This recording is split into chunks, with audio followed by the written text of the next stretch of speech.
اعوذ باللہ من الشیطان الرجیم بسم اللہ الرحمن الرحیم الف لام میم الف لام میم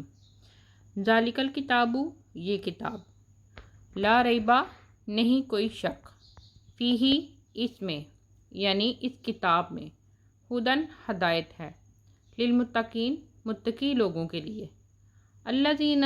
جو لوگ، یؤمنون، ایمان لاتے ہیں، بالغیبی، غیب پر، ویقیمون، اور قائم کرتے ہیں، الصلاۃ، نماز، ومما، اور اس سے جو، رزقناہم، رزق دیا ہم نے انہیں، ینفقون، خرچ کرتے ہیں۔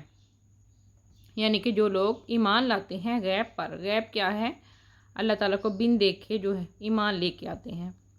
اور نماز کو قائم کرتے ہیں، اور جو مال اللہ تعالیٰ نے ان کو دیا ہے یا جو بھی رزق اللہ تعالیٰ نے دیا ہے اس کو خرچ کرتے ہیں۔ والذین، اور وہ جو یؤمنون، ایمان لاتے ہیں، بما، اس پر جو، انزلہ، نازل کیا گیا، الیکا، آپ کی طرف، وما، اور جو، انزلہ، نازل کیا گیا، من قبلکا، آپ سے پہلے۔ یہاں پہ بات ہو رہی ہے حضور صلی اللہ علیہ وسلم کی، کہ جو لوگ اس پر ایمان لاتے ہیں، یعنی کہ قرآن پاک پر جو آپ پر نازل ہوا، اور ان کتابوں پر جو آپ سے پہلے نازل ہوئیں، وبالآخرۃ، اور آخرت پر، ہم وہ، یوقنون، یقین رکھتے ہیں، اولئک، یہی لوگ ہیں، علی ھدی، ہدایت پر، من ربہم، اپنے رب کی طرف سے، وَأُولَئِکَ، اور یہی لوگ ہیں، ہم المفلحون،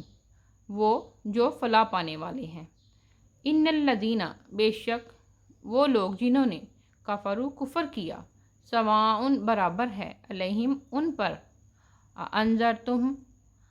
ہاں ڈرائیں آپ انہیں، ام، یا لم، نہ، تنذرہم، آپ ڈرائیں انہیں، لا یؤمنون، نہیں وہ ایمان لائیں گے۔ ختم اللہ، مہر لگا دی اللہ تعالیٰ نے، علی قلوبہم، ان کے دلوں پر، وعلی سمعہم، اور ان کے کانوں پر، وعلی ابصارہم، اور ان کی آنکھوں پر، غشاوۃ، پردہ ہے، ولہم، اور ان کے لیے، عذاب، عذاب ہے، عظیم، بہت بڑا۔ یعنی کہ اللہ تعالیٰ نے، آپ ہاں ان کو ڈرائیں یا نہ ڈرائیں، یعنی کہ آخرت سے، وہ ایمان نہیں لائیں گے، کیونکہ اللہ تعالیٰ نے ان کے دلوں پر، ان کے کانوں پر، اور ان کی آنکھوں پر مہر لگا دی ہے، اور پھر وہ جہالت کے پردے میں ہیں، اور انہی کے لیے عذاب ہے، بہت بڑا۔